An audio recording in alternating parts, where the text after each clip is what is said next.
Soy vendedor desde hace muchos años, diría que unos 35. Además de vendedor, he estado 24 dirigiendo equipos y liderando equipos comerciales y 12 aproximadamente como consultor comercial y formador de vendedores y de mandos intermedios. Es decir, lógicamente solapado, porque si no tendría casi 100 años.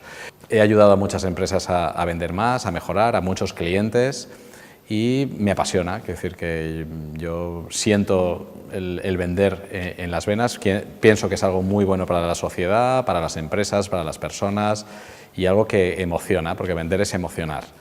Mira, vender es poner primero a la persona y después al pedido. Vender es escuchar, vender es ayudar, vender es sumar, vender es tener valores. Y no vender, sobre todo, es mentir. No tener una relación de ganar-ganar, eso es, yo lo llamo desvender. De hecho, hace poco he escrito sobre desvender, porque hay veces que es mejor no hacer una venta que hacerla.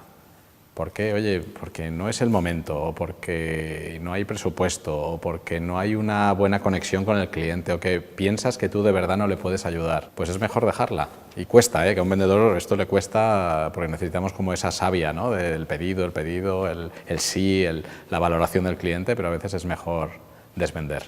Vale, lo primero es que ese, lo siento mucho, pero no existe.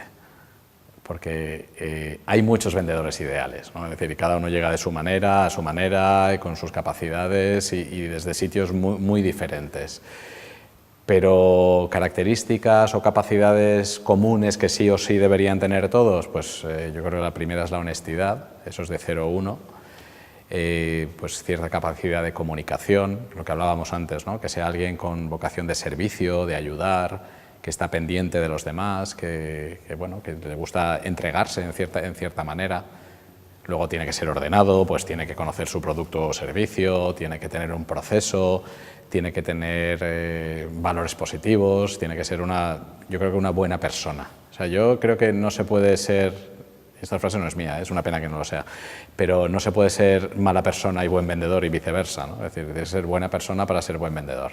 Bueno, yo creo que se trata de cerebros. Se trata de cerebros y sobre todo de tener que atender al cerebro racional del cliente y al cerebro emocional. O sea, nosotros tenemos que ver cuál es nuestra ventaja competitiva, nuestra propuesta de valor, trasladar eso a emociones y en el Buyer Journey, en los puntos de contacto con el cliente, provocarle esas emociones. ¿Dónde está la complicación? Que vas a tener que provocarlas siempre e ir siempre a mejor, a mejor, a mejor. ¿Y dónde está el problema? Que el día que no vayas a mejor vas a perder muchos puestos de golpe y es una lástima, pero bueno, también es el reto, ¿no? Bueno, al final lo que queremos es que los clientes estén encantados con nosotros, felices y conseguir fans de tu marca, ¿no? O de ti, porque tú eres tu propia marca también. Muchas veces la ventaja competitiva real es la persona y eso es lo que nadie puede imitar, porque un producto o un servicio es replicable, pero la persona es única. Bueno, ahí es clave el líder, es la persona que los lleva, que les orienta, ¿no? que les indica el camino.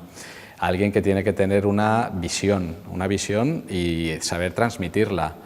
Tiene que ser una persona con mucha disciplina y sobre todo ganarse la confianza del equipo, porque la confianza tú tienes que darla, pero además tienes que ganártela del equipo. Y eso es lo que yo creo que define a un líder, ¿no? Un líder que sepa pues, tener en cuenta a la persona, que le preocupa, que le motiva, y al final ser un facilitador para que los otros crezcan. Al comercial hay que darle herramientas y metodologías, igual que hay pues, técnicas de cierre o de venta, hay técnicas también de crear una buena experiencia de cliente, que todas desde luego se basan en, lo hemos dicho antes en la formación, en la amabilidad, en el conocer al cliente, en el escucharle, en el prepararle un poco. Yo, fíjate, hice una formación con la Escuela de Hostelería de Lausana, llevando el hospitality, o sea, la atención en los hoteles, que es ya el sumum, llevándola al retail, a las tiendas.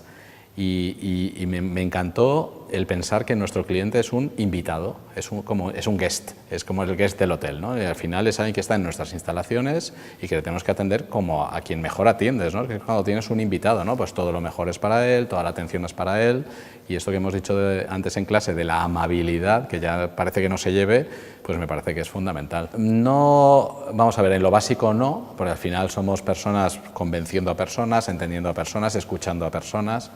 Sí que hay ciertas, pequeñas diferencias. Por ejemplo, pues quizás cuando estás hablando de B2B, pues estás hablando de retorno de la inversión y de ciertas cosas que a lo mejor cuando estás en una venta por impulso o en retail, pues estás más hablando de escaparates o estás hablando de cómo estás posicionando tus productos, y es diferente y es más una venta pues más emocional, si quieres, pero al final los básicos estamos hablando de personas, son convencer, entender, persuadir, atender, ser amable, quiero decir que esto me parece que es universal, ser profesional. Esto es transversal totalmente.